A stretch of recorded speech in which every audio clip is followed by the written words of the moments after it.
রাজধানীর পূর্ব বাড্ডারে একটি বাসা থেকে ৬৫টি হাত বোমা সহ বিপুল পরিমাণ বোমা তৈরির সরঞ্জাম উদ্ধার করেছে র্যাব। গ্রেফতার করা হয়েছে বোমা তৈরির ৩ কারিগরকে। ওয়ালটন এয়ার কন্ডিশনার এক্সচেঞ্জ অফারে স্প্লিট এসিতে ২৩,০০০ টাকা পর্যন্ত নিশ্চিত ছাড়।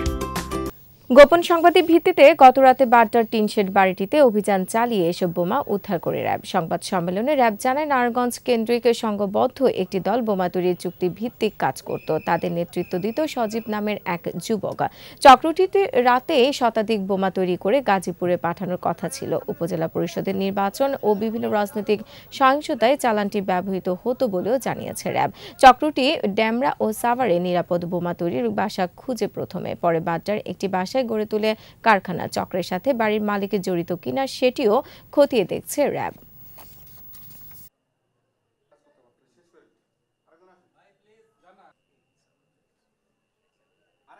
আমরা গত ৮ থেকে ১০ দিন ধরেই আমাদের গোয়েন্দা তথ্যের ভিত্তিতে আমরা এই তথ্য পেয়েছি। একই সাথে আমরা ডিজিটাল মনিটরিং যেটা সেটিও অব্যাহত রেখেছিলাম। সারা দেশেই আমাদের এই নজরদারি অব্যাহত আছে। যখন যেখানে এই ধরনের কর্মকাণ্ডের খবর পাই আমরা আসলে সরাসরি সেই জায়গায় অভিযান পরিচালনার চেষ্টা করি।